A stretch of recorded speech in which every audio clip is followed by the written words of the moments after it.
Hey, Bubba Washington here, and today we're going to try our hand at farming and selling vegetables during the Han Dynasty in the Uwe Rosenberg Classic game at the Gates of Loyang, most recently published by Tasty Minstrel Games.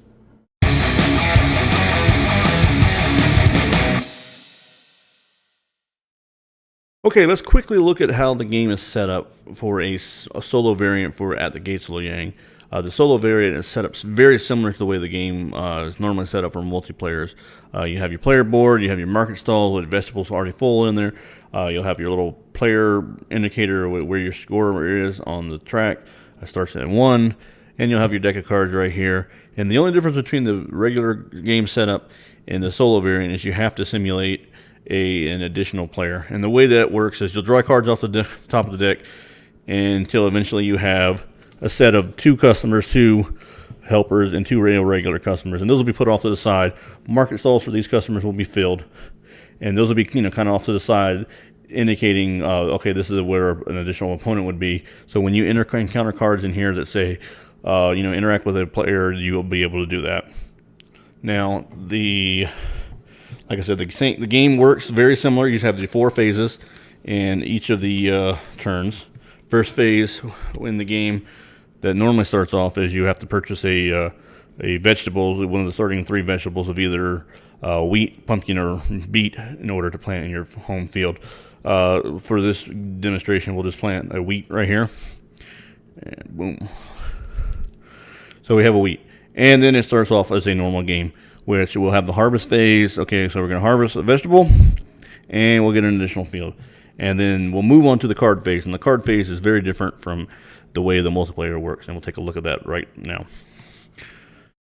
As the card phase begins, you'll notice that we have a 4x3 grid of cards laid out in front of us. And this is the way that the cards are presented to us in order for us to be able to choose up to 2 cards that we'd like to get through the card draw phase. Now, the way this works is that the cards up here in the first row are free to take. The cards down here in the second row will cost 1 coin.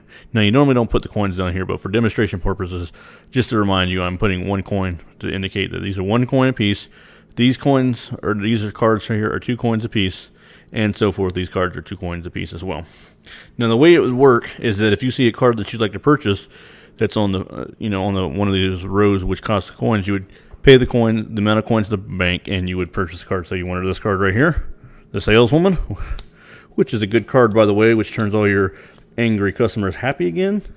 So it's very good to have. So I will get that early on because you never know, we might need it later on in the game. So, and then we have another card. Say we want to actually have some customers deliver to. So we'll pick this card up and we'll pay. We've had to pay 3 cards total, or 3 coins total, to the bank. Now, after that is done, what happens now is any cards that are in this second row are immediately discarded. All right. Now, the matrix, the 4x3 matrix is filled again. And the way that works is you just push cards up along the way and fill in the blanks. And that is how the card phase works. Now, these cards will just remain here throughout the game. So as the game progresses, you'll see what's coming, and you'll be able to help plan for how you'd like to manage your farm and grow your vegetables. So after the card phase, we have the action phase, in which we're able to perform our actions. Like, for example, we had in the card phase, we were able to get a regular customer that wants wheat and pumpkins, and we were also able to get the saleswoman helper card. Now, in the action phase, we have a couple actions to choose from. We can sow vegetable seeds. So, like if we wanted to plant more wheat, we can take take our wheat and plant it in this field. Or we can buy vegetables from the market stall. Like, for example, we need a pumpkin, so we can buy a pumpkin from our market stall. We can sell our vegetables to the market stall, which we can't really do because, the only thing we can sell really is a wheat back to the market stall. We really don't want to do that right now. We can use market stalls. We don't have any market stalls, and we don't have any cards that allow us to use our opponent's market stalls. So we're kind of out of luck on that one. We can use or discard our helpers. Right now, our customer's not really unhappy, so there's really no point in using it right now, but potentially later in the game, we may want to do that. And we can also buy we can deliver to our vegetables, our customers, and if we can't deliver, we have to flip our satisfaction marker over to red, indicating that we didn't deliver. And if we have to do that again, we have to pay the customer 2 coins to keep them a little bit satisfied while we work to get their order on time. Another thing we can do is we can also buy what is known as a 2-pack. Now, a 2-pack is essentially drawing 2 cards off the deck of the cards here and deciding whether to keep both or none, one, none, or both of these cards. And the way that works is that you take the difference between the market stalls and the helper cards, and that's the difference in price. So, example, we have one helper card, 0 market stalls, so we would have to pay 1. Now, if we had 2 helpers, and the difference between 2 and 0 is 2. So the least at least a 2-pack can cost is 1, and it can cost, and the price can go up depending on how much cards you have in play. So I think that would actually be a good move for us to do. So let's just spend 1 coin and buy a 2-pack. And lo and behold, we have a regular customer, and we have a regular customer and a regular customer. Well, it doesn't hurt to have a regular customer, or irregular customer, so we'll keep that. But this one, we'd also have to deliver pumpkin and radish at the same time, and we can't do that. So we kind of want to discard. Now, the next, like I said, the other actions we can take, or we can take our wheat, or we can actually buy a pumpkin, and we'd probably want to do that. So spend 5 or spend 4 and get one of those. We can plant said pumpkin in this field, and with our wheat, we can hold on to that, and we'd have to make our customer dissatisfied because we are unable to deliver them at this time. Now, that would be the end of the action phase, and at that time we can actually spend coins to move along the action track. Now, the action track is very unique because if I wanted to move up 1, it only cost me 1 coin to move up the 1.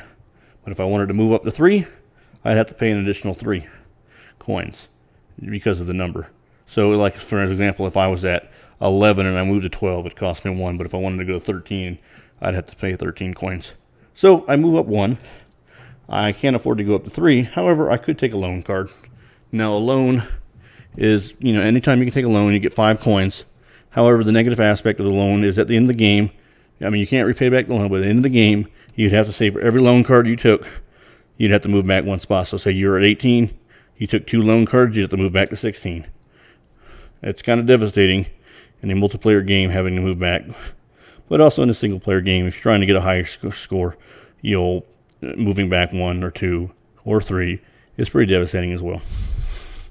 So like I said, use loans with caution. They could be good, they could at the right time, or they could just essentially ruin your game. So after that action phase is done and we've moved along the score track as what we wanted to do, as far as we wanted to go, we move on to the next harvest phase. So that requires us taking a vegetable out of here. Normally this field would be full of vegetables, but for demonstration purposes, we don't have any, and we get another field. And then from here, we'd move on to the card phase and back into the action phase, and then I'll move along the score track. And we would just keep rinsing and repeating for 9 full rounds.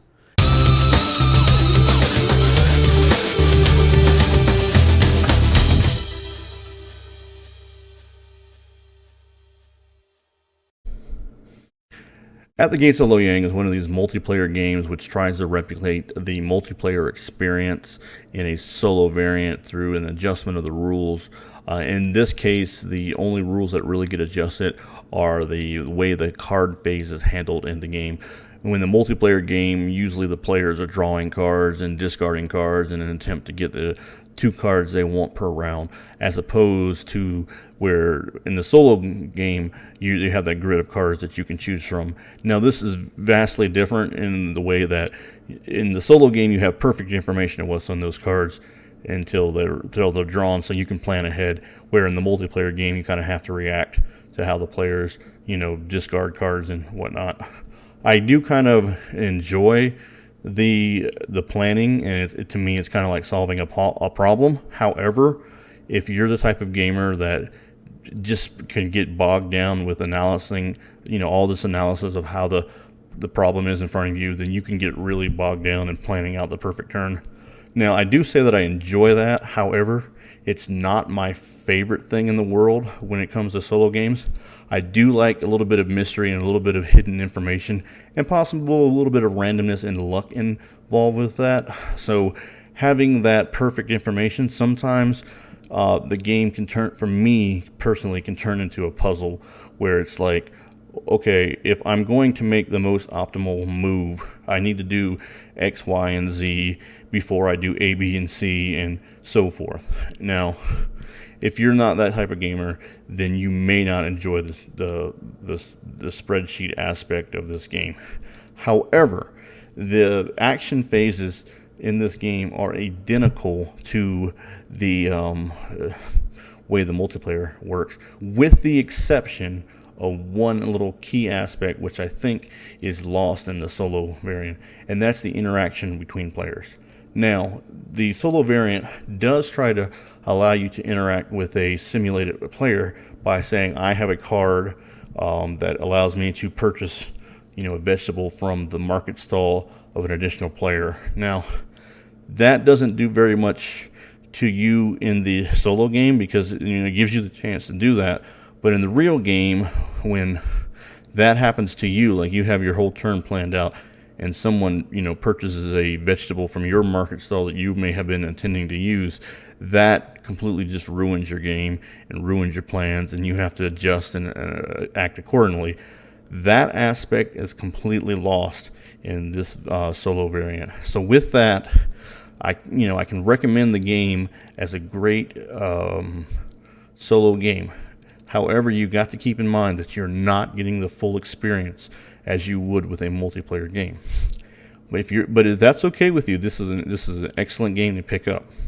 Now, if you're also one of these players that, when presented with a ton of information and you get bogged down and say, "Oh my goodness, I just there's so many things I can do, and how do I optimize my turn into the most possible way to the point where it's just very stressful for you," you might find it very difficult to play this game and achieve the highest score highest score possible, or that may motivate you. So you got to know what kind of gamer you are. Those are the key aspects of the game. Those are the key differences between the multiplayer game and the solitaire version. Hey, thanks for watching my video. I really appreciate that. And if you like what you saw, go ahead and give that video a thumbs up.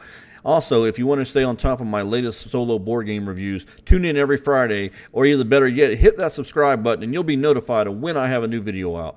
Also, if you'd like to leave a comment below, please do. Good or bad, I'll respond to everything. Also, you can find links in the description below where you can find me on Twitter, also where you can find me on Board Game Geek. Once again, I'm Bubba Washington, and thanks for watching my video.